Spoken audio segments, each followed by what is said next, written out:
States need to take over the Venezuelan oil industry? Well, we don't need to. First of all, let me go back up. We don't need Venezuela's oil. We have plenty of oil in the United States. What we're not going to allow is for the oil industry in Venezuela to be controlled by adversaries of the United States. You have to understand, why does China need their oil? Why does Russia need their oil? Why does Iran need their oil?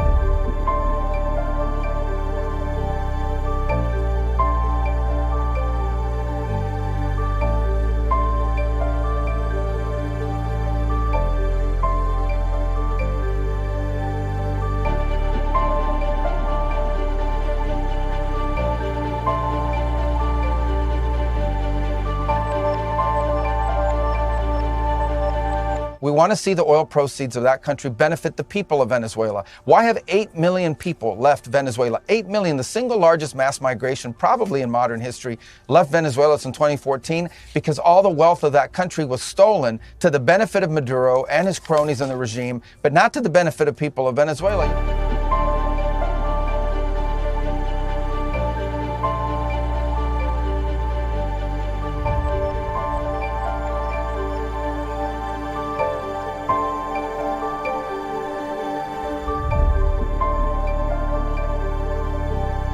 This is about the national interest of the United States. And what I'm confident of is we are in a safer and better place because we're taking it seriously. The alternative would have been to leave Maduro there as an indicted drug trafficker, illegitimate president, running the country, open invitation for all of our adversaries to do whatever they want against the United States from Venezuela. That was not going to continue.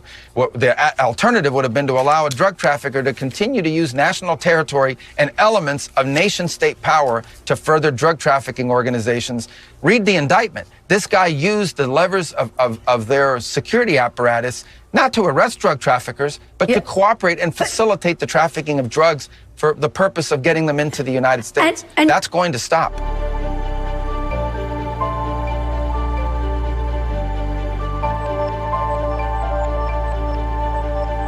Well, back to our top story, and Marco Rubio has defended the US operation capturing Venezuela's president, Nicolas Maduro. Joining us live now is former US ambassador to Venezuela, Charles Shapiro. Charles, thank you so much for joining us.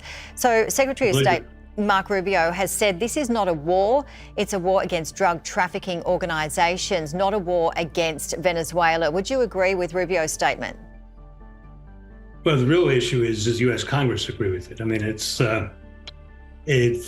to me personally, no, that's not convincing. When you use that much military force, that many ships, helicopters, soldiers, intel elements to find Maduro, and then say, oh, well, that was just a police operation. That stretches what, ask your spouse if that's a police operation or a military operation. And talk us through when you were an ambassador and what happened there with the change of presidents. Well, Hugo Chavez was the president the whole time I was there. He'd won election in 1998, was sworn in 1999, immediately set out, had huge support. I mean, he was elected in a free democratic election by the people of Venezuela. Okay, so that means something to keep in mind.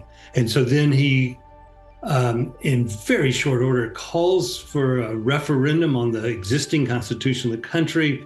I'll save you some of the details, but essentially gets a special assembly to write a new constitution. And it's be like, me going to the tailor and having a suit made to order. He had a constitution made to order so that it would be easier for him to run the country. And then as they ran into problems over time, they would amend it here and amend it there and amend it so he could run for re-election, then amend it so he could run for indefinite re-election,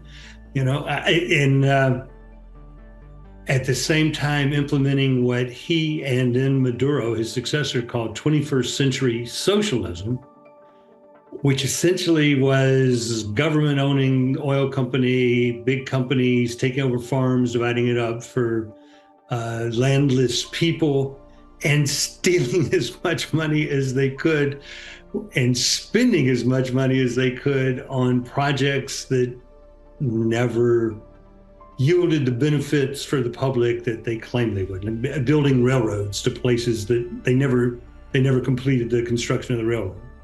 And there's talk, isn't there, the Venezuelan defense minister speaking a few hours ago saying that the world recognizes what is happening as a threat to the global order. And he also said that the world needs to be on guard. If it was Venezuela yesterday, it could be anywhere tomorrow. And we've certainly been hearing, a lot more across other parts of the world who are either celebrating or are really nervous. What do you anticipate will be next? Well, I mean, first of all, Venezuelans all over the world, and you just showed it, Venezuelans in Australia rejoicing. So wherever there are Venezuelans, 9 million people out of a country of 32 million have left the country. A third of the population has left the country because it was so miserable with a failed economy and an authoritarian political system. So just starting there, Venezuelans outside the country are absolutely delighted. But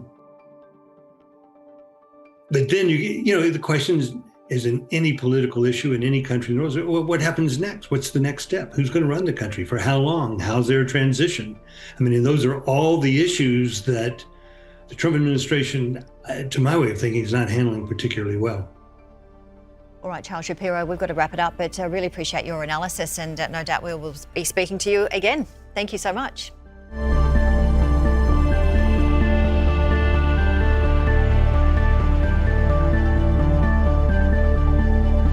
To one of our top stories now, Marco Rubio has defended the US operation capturing Venezuela's president, Nicolas Maduro.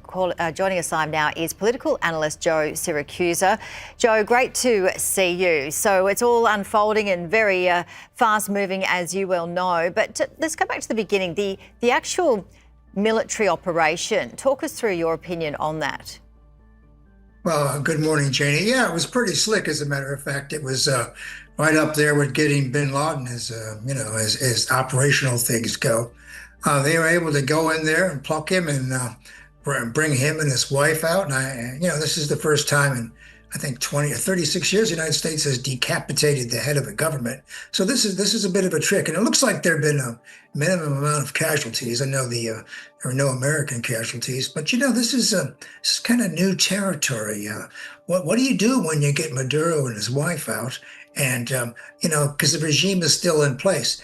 Now, Janie, I would bet dollars to donuts that Maduro was sold out, was betrayed in his home ranks, because he had a bounty of $50 million in his head for, arrest or capture, whatever it is. And there'd have been somebody who decided that it was time to sell the old boy. And otherwise, it's pretty hard to explain how the American intelligence agencies were able to know exactly where he was at 3 o'clock in the morning. I mean, the guy was sort of in an encampment, so that's a trick. But look, it was a very slick operation, and I don't think yet the Trump administration knows what to say about it. Is it going to be a takeover of the country? No. Are you going to force people to do things through an oil quarantine? Possibly. Can you get anybody to do anything without food, without boots on the ground? You need foot soldiers in any war or conflict in history. Unless you got boots on the ground, you can't make anybody do anything. So we don't know how far this is going to go. And President Trump has said one thing, and of course his critics have said that this is unwise and illegal, and been all the usual protests. But I'll tell you what, as an operation, it was really something to behold. Yeah. One minute we're watching our TV screen. Next thing you know, Maduro's on his way to Brooklyn to be arraigned. I mean, this is an extraordinary thing. And, the other thing too is how far do you go with this? I mean, once you've decapitated this guy, I mean, do you go in, start delivering the mail and directing downtown traffic in Caracas? I mean, well, how far do you go? How far can you go? And Venezuela's lost a quarter of its people. in the last 10 years through mismanagement and the rest of it. It's an awful place for people trying to make a living. I mean, I think they're making about $1 a month.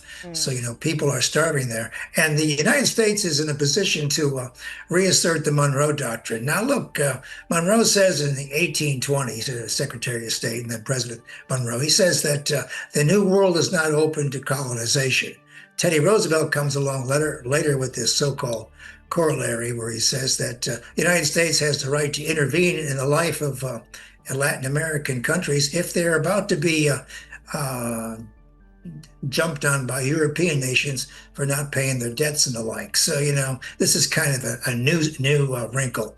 But, President Trump never ceases to amaze us, Janie, whether it's bombing the bejesus out of Iran or calling Putin in the middle of the night. I mean, this guy is really quite unpredictable. And I tell you what, it's nice to get a win. Whether you like it or not, or whether you agree with with all the implications, it's a win on our side. It certainly sounds like that for many people. We've got about 30 seconds to go. But the defense minister of Venezuela, he said, if it's Venezuela yesterday, it's going to be somewhere else tomorrow. Do you agree with that? What are you going to be looking out for?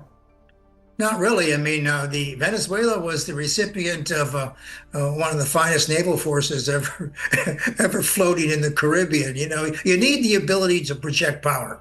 You can talk about being tough in Taiwan, you can be tough in Kiev and other places, but unless you have the ability to project power in a manner that is decisive, it doesn't make any difference. So it all depends on the country wielding the power and all the rest of it. Now, the thing is, how does President Trump what does he do with this thing? How far does he go? And will the MAGA movement, which doesn't like any more of these forever wars, what will they make of him? So there's a lot of steps to be played here. But I'll tell you what, it's a very interesting development. It certainly is. Joe Siracusa, always good to see you. We'll talk to you again next week.